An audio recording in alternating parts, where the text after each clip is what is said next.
I'm just gonna keep it a buck. Keyshawn might want to find him a new name, man, because he don't seem to be taking care of business. You know, at the end of the day, I don't know what it is about him. When he fight home, he just can't seem to stay disciplined. Here's the thing: when you get the opportunity to fight your hometown, you supposed to really get up for it. One thing about Andre Ward, when Andre Ward fought in Oakland, he always made weight. There was no issues. But Keyshawn Davis is just showing that you can't take him seriously. He's already been caught in a couple of lies. You know, hopefully this is his last fight at, you know, 140. I think he's done with 140. I think that's obvious. But for you to just continue to do this and just not make weight, you just coming across as being undisciplined. Listen, everybody says that you can't play with boxing. If you are going to be doing this boxing thing, you need to commit to it. I know the streaming thing seems to be popular, with guys like Dean the Great and some other people and stuff. But to a certain degree, you at a level to where Dean the Great is more a streamer than he is a boxer. You are a professional boxer. I don't know what you got going outside of boxing, but it's looking shaky with you. Because keep in mind, didn't the last fight get ruled a no contest because you tested positive for marijuana?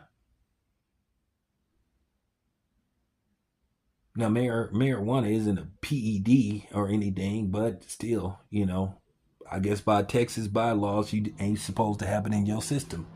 So, it is what it is. But the thing is with you call yourself the businessman. Well, you need to take care of business as far as making weight for a fight. Because you can't parade and call yourself the businessman if you're not taking care of business. It took you 3 attempts to make weight. Why does this keep happening?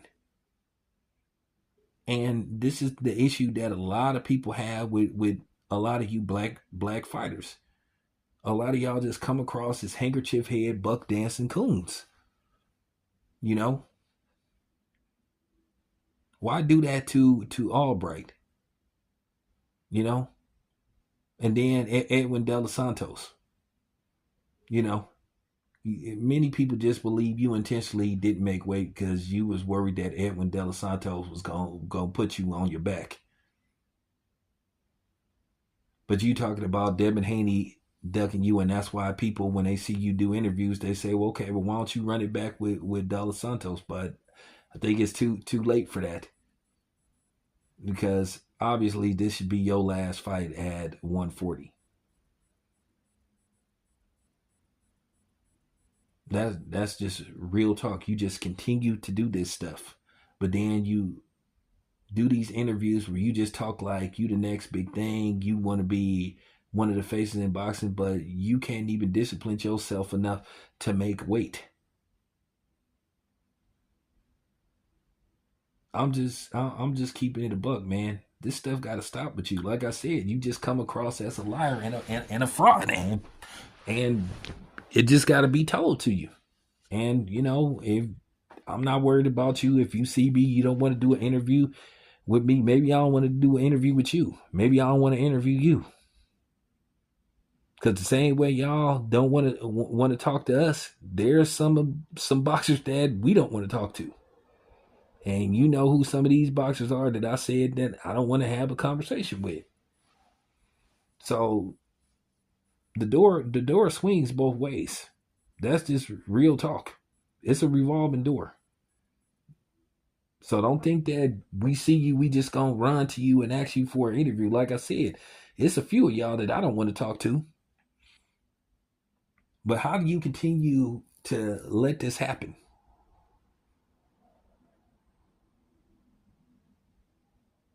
So my thing is, stop calling yourself a businessman if you can't really take care of business. You looking real bad out here. Your credibility is dwindling. Your credibility is going down the drain. Real talk. So I'm just keeping it 100 with you. I'm just like, God damn, you got to be kidding me. And then Brian Norman, he didn't make weight neither on his first attempt. He eventually made weight, but okay, fine. But now you kind of got a history of doing this. So are you going to do the same thing when you go up to 147? Let's just say you do get a fight with Devin Haney. Are you going to come in at 147 or are you going to come in at 149? And Team Haney pretty much done said they not gonna go through this again. So it just gotta be said. It's just eye opening and mind boggling at the same time to just see Keyshawn talking all this shit, you know, online doing these interviews, but then and then you could tell how he was looking. He knew he wasn't gonna make weight. I wouldn't be surprised he was hoping that Albright was gonna say, you know what, the hell with this shit. It's not looking good for you, man. So, with that being said, man, that's all I got to say. For real, Keyshawn, get it together, bro. Get it together. And I'm starting to think, Keyshawn, you kind of need some, I don't know.